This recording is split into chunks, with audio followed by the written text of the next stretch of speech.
Hello, I'm Impact Weather Meteorologist Chris Hebert with the continuation of the countdown of the top 10 problems with most hurricane response plans. And at number 5 is a weak recovery plan.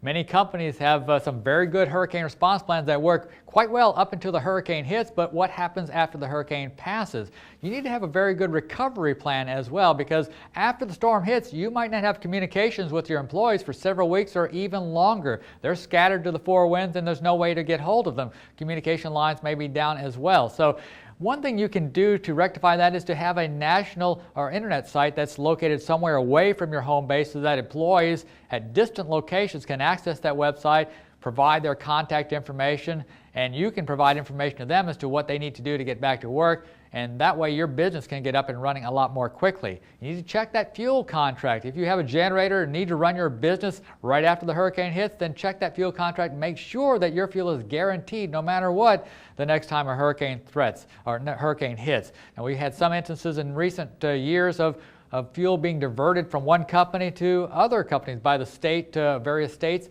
and that fuel wasn't available when they really needed it. So check your contract, make sure it's going to be available. You need to have a safe operations, emergency operations center. It's great if you have an emergency backup center, but it needs to be in a good location. Let me give you an example. One company on the Mississippi coast had an operations center in Gulfport. Now, Katrina hit that area in 2005, devastated Gulfport, 28-foot storm surge. But the good news is this company had a backup location where they were working from.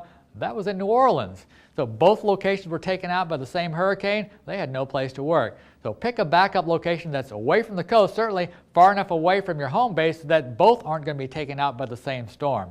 And finally, employee services. Your employees are going to be needing quite a bit from you after the hurricane hits. They may have damage to their homes. They may have no food, no water, no fuel for their cars to come on into work. The better you can provide for your employees after the hurricane hits, the quicker they can come back to work for you. Thanks for viewing. I'm Impact Weather Meteorologist Chris Hebert.